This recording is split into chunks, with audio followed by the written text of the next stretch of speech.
which was Nigel Farage being interviewed by Jordan Peterson. I watched it. Did you watch that? Yeah.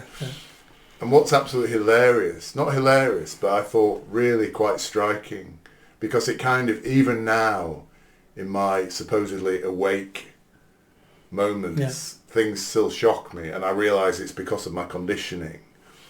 And Jordan Peterson said, or somebody, I can't remember what happened, but somebody said tonight, he was maybe recounting this. So he said, somebody asked me if I get into power what I'm going to do for the black community. Yeah. And he said, absolutely nothing. And when he said that, I was actually quite shocked. I was actually quite shocked because, of course, I've still got the remnants in my brainwashed mind of you must do something for the black community. And then he went on to say, I don't care whether you're black, whether you're white. Yeah.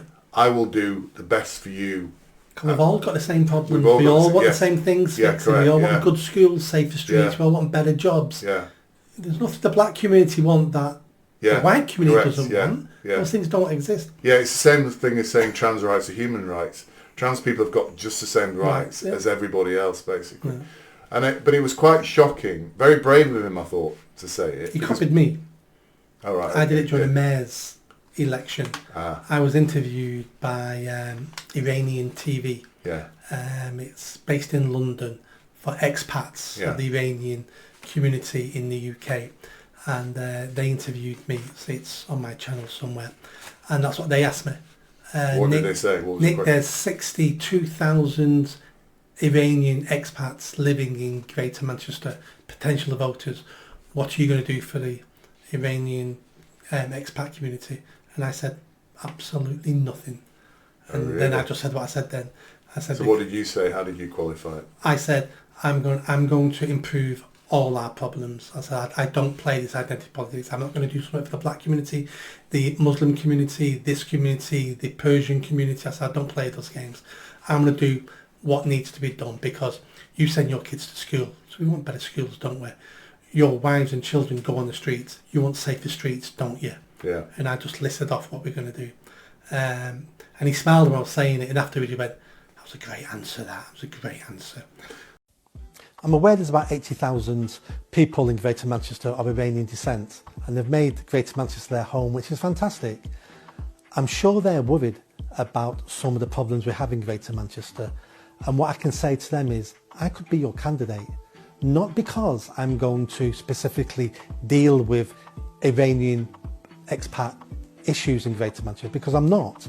I'm going to deal with all the problems in Greater Manchester that affect everybody, that affect you as an Iranian expat, but also your next door neighbour. The street you live, you walk down the same streets as I do. You want those streets to be safe. You send your kids to the same schools I send my kids. You want that school to be better. We all have the same problems. And I'm tired of the identity politics where we start splitting people into groups. You are Iranians, I need to have some policies for Iranians. Well, I'm not going to have that.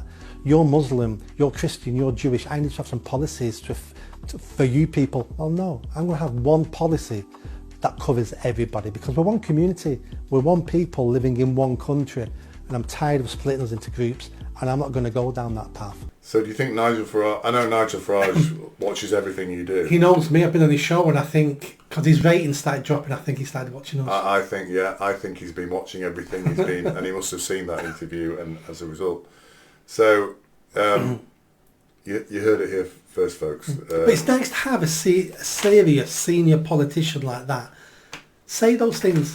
Yeah. And not be wimpy, and not saying, oh, I'm a big supporter of the black community, I'm going to, what does any of that mean? Who is the black community? Yeah.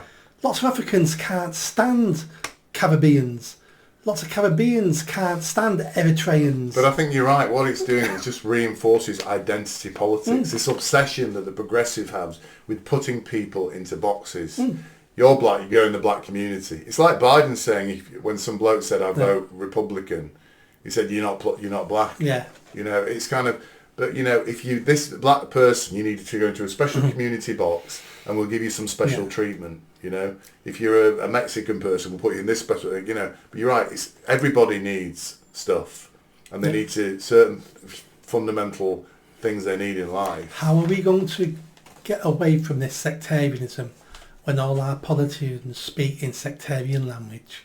Yes. How are we going to build everybody under one nation, under one monarch in one country, Yeah. with one set of values, when the next minute we go, the black community, the Asian community. Yeah. You can't do two things at once. Yeah. And him saying that, the fact it shocked you was good, because it would have shocked other people. And then when he went on to explain himself, 99% of people are probably there going, oh yeah, that's perfect. Yeah, I'm glad he said that. Yeah. So he's raising this in other people's minds. Is this a new phase for him now? This, I don't know when this interview happened. Oh, it was just before he won his seat. He was fighting for the general election. So it's only like a month old. Yeah. So for me, that's kind of a change in tone for him, really, because he avoided the race thing, didn't he, during the election to a great extent. But I think maybe he's now going to build on this, breaking apart sectarian politics as he progresses with his party. Absolutely. I know there's ground to be won there. Immigration itself will get a life of its own. It's already got it. I know. Next 4 or 5 years. I mean, it hasn't got it to where it's going to get to. Yeah. It's going to be by far the number one issue in the next general election. Did you enjoy that video? I think you did. Come on now, hit that bell, subscribe, comment. Let's build this channel. I need more followers. I need more subscribers. Be part of the journey. See you soon.